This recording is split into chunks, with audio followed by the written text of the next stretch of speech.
Hello there! Welcome to Heartpanorama, a podcast that will take you on a journey through aspects of everyday life, such as personal development, life hacks, and other relatable topics. My name is Michelle, and I'm excited to share some of my thoughts with you in this podcast series.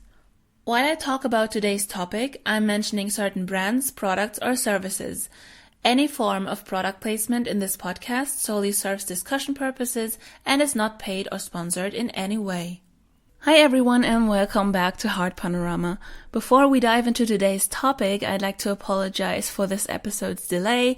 On June 9th, there was a holiday in Germany, so I actually planned in a holiday break for this podcast, but a week ago I actually wanted to release this episode, but then got the flu and didn't have any chance to record anything, so I'm making up for it by uploading 2 episodes at once. Today's topic is coping with failure. The topic came to my mind because I was applying for jobs at the beginning of this year and got a bunch of rejections, so I initially thought of having failed somehow, and also I listened to a few podcasts dealing with this topic back then, and then I thought, why not make a podcast episode about failure as well, as soon as I've overcome that thought of having failed. So what I've been thinking about are 2 questions basically. First, who defines failure or who decides that you failed at something? And second, does failure always have to be bad?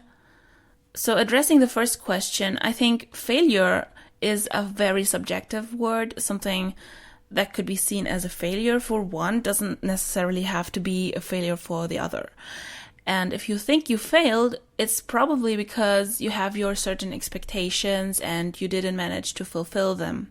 For example, when you're looking for a job and at some point you do get rejections for your applications, and after how many rejections will you decide that you failed at this?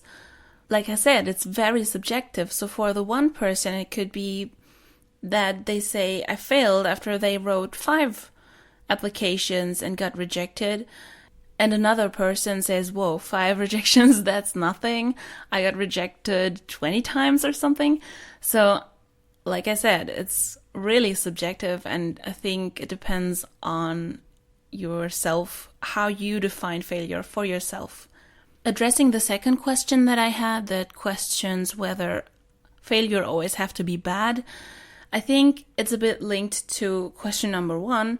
Failure has such a negative connotation, but I think you should see it in a different way.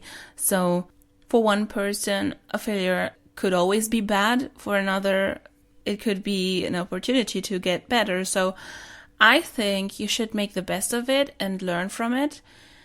Do it better next time. Use the failure as motivation to put more effort into whatever you're doing next time so you don't fail the next time, or you at least do it better next time. For example, let's take this example of the job search again. So if your application got rejected, then review it and see if you can rephrase sentences or paragraphs, and maybe look for other companies, different departments than you initially wanted to apply for, because maybe there are branches or fields where you can work that you only discovered because you failed at succeeding in the one area. So I don't know if that makes sense to you, but that's just what I thought of when making the best of failure, is that you learn from what you did first and what you could do better. And maybe you discover something interesting you haven't thought of in the beginning. Like I mentioned in the beginning, I listened to different podcasts that dealt with failure, and one of them is called The Wooden Spoon.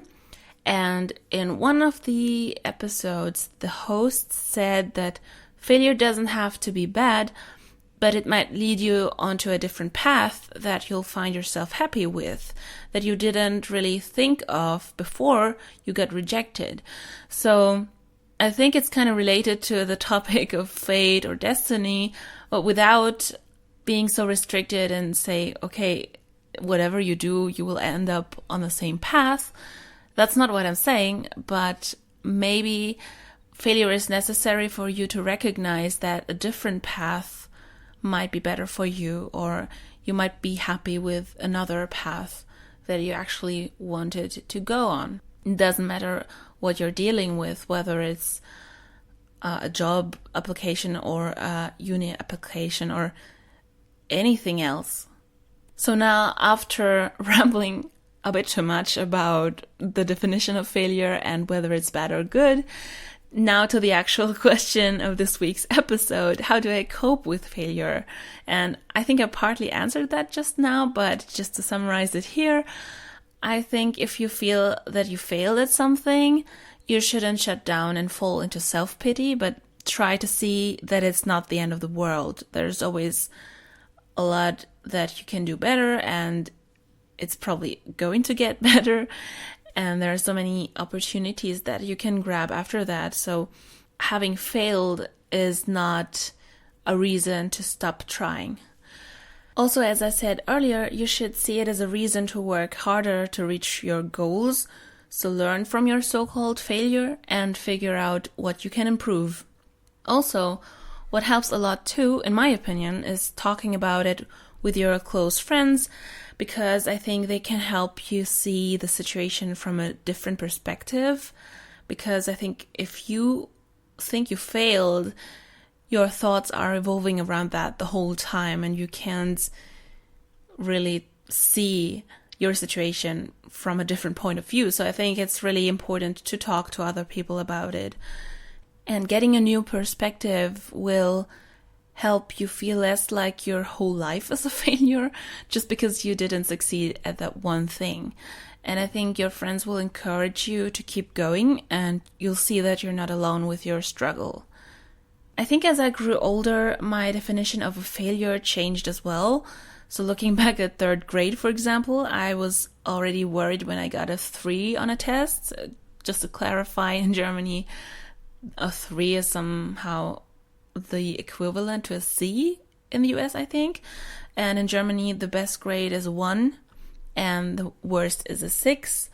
So a 3 is basically above average. It's still good, but when I was in third grade, I was so strict with myself. I was so hard on myself, and I thought a 3 was already bad. So of course you can fail quickly if your expectations are set very high. And I think over time, when you grow older, you also learn when a so-called failure is big or small, and how you can deal with it, and whether it's actually worth calling a failure or if it's just a blip.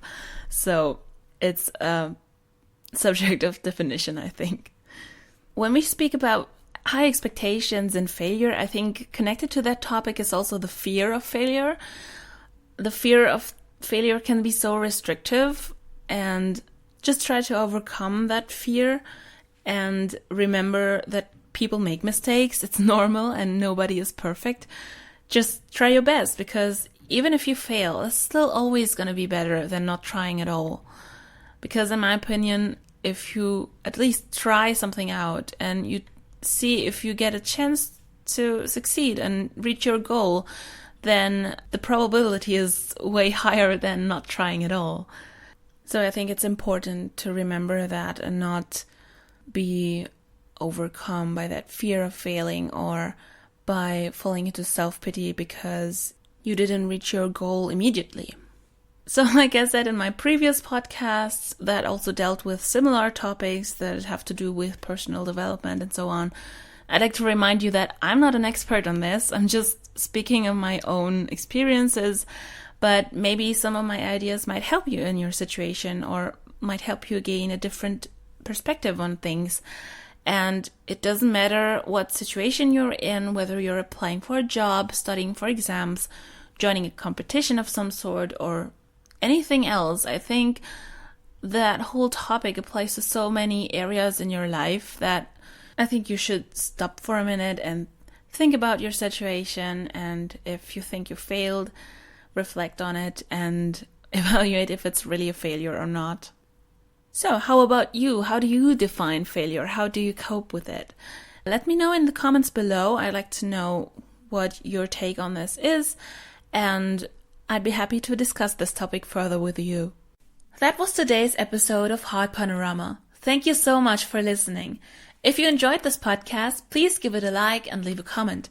Stay tuned for upcoming podcast episodes by subscribing to my channel and activating the notification bell. Check out the links in the description to find out where else you can find me and my podcast. Have a nice week and take care. Until next time, bye!